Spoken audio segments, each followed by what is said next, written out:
What is up, my niggas and nigglets? That's not how you introduce people to things. Some supporters of mine reached out to me about maybe 1 or 2 months ago. They hit me up on Gmail talking about, hey James, we've been fans of your content since 2020. That's like 5 years. You just have been making content for 5 years. You started? Yeah. How would I know? And they said, we see you do stand-up now. Would you come do a stand-up show for my birthday? And I said, me? And that shit was in Cambridge. So I had to do a little drive out to Cambridge.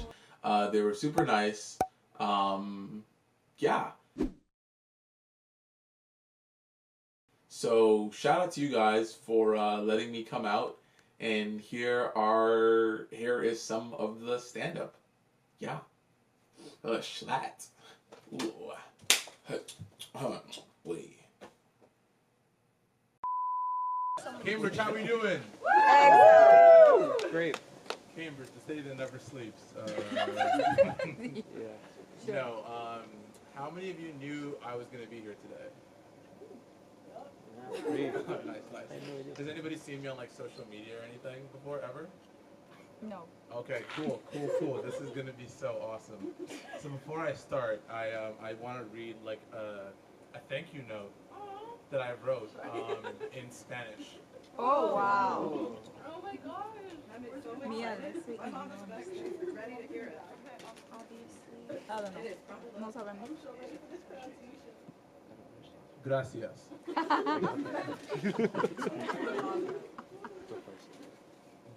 You said it That was perfect. the entire note. It's a little surreal. They hit me up on Gmail. They emailed me. That's what they call that, actually. Call that emailing. They said, you want to come do a stand-up show for our birthday? I was like, where is it at? They said Cambridge. I was like, I didn't respond for like 4 days. I was like, I don't know if I want to go to Cambridge. But there's such nice people. I was like, let me come out here and do a little show. So I do like content creation. That's how they discovered me on like TikTok. I make like little silly videos. It's like often wordplay and like offbeat humor. But I also do stand-up comedy at the same time. Do a little set for you. I have jokes. And then I'm going to do some music improv as well, where I play the piano, and then you guys can give me words, and we'll make a song together. It could be good, it could be really bad. Often it's really bad, but then it's good because it's really bad. Yeah. Any single men in the house?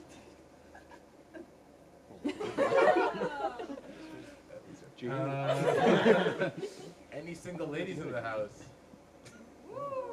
See me after the show.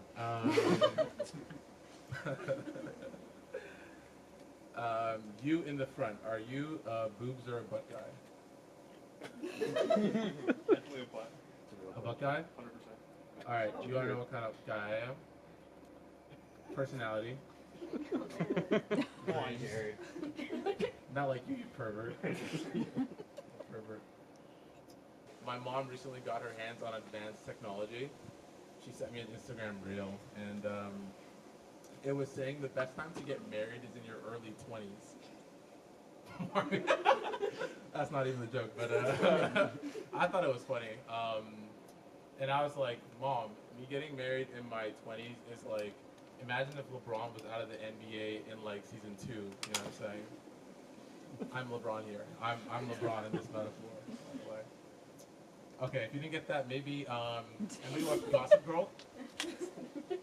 Imagine if Gossip Girl ended in season 1. I wouldn't quite say that. No. Yeah, so because of that, I decided to download Hinge to speed up like the whole process. And that's like gonna be like 30 minutes of this set. Is me talking about my Hinge experience. No. I downloaded Hinge, and then there were a lot of weird people on there. There's this girl's profile. We'll call her Sarah, because that was the name on her profile. And she, has anybody ever had Hinge before? You guys show hands. Why are we capping? Stop the cap. Really? Just one person? That's okay.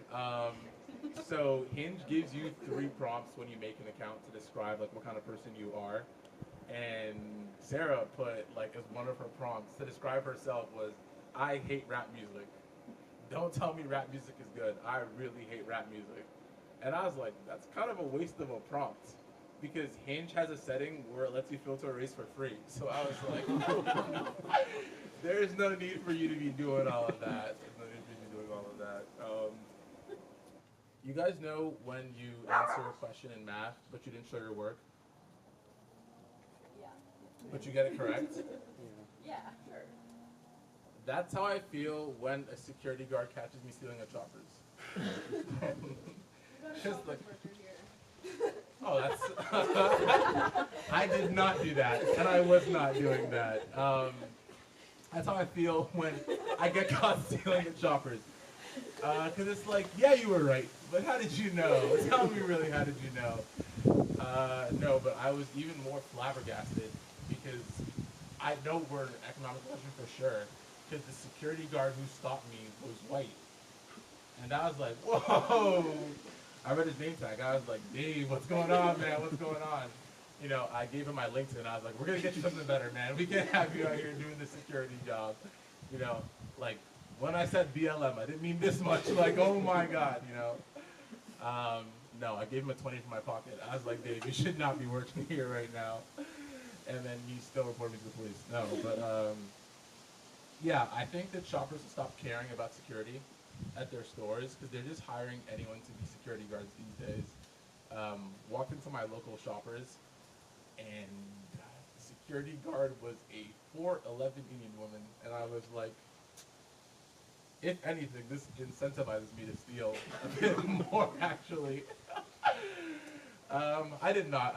It's like, because I was like, good on you, shoppers. Like, I support, like, equal employment opportunities, but I also support stealing. So it's like, what are we going to do here? No, I'm glad you're having fun. I'm glad you're having fun. Yeah, on that note, I remember being in grade 12, and my English teacher would read, like, some books to us, and then she had, like, a vested interest in me, because I was, like, one of the only, like, black kids in the AP English class. So she just, like, felt compelled to say some, like, weird-ass shit to me. It was, like, not, like, weird, but it was one of those, like white savior complex type shit. She was like, James, I want you to know, like, I'm so proud of you and everything, but, like, you have to understand this, like, racial dynamics in, like, society and stuff. And I was like, you don't need to tell me, I'm aware. And she's like, James, like, you know, like, while you're in the classroom, I'm like, you're so funny, but, like, if I didn't see you and it was dark at night, I probably would clutch my purse. And I was like, what? Could you give me my test back? I was like, what are you talking about? No,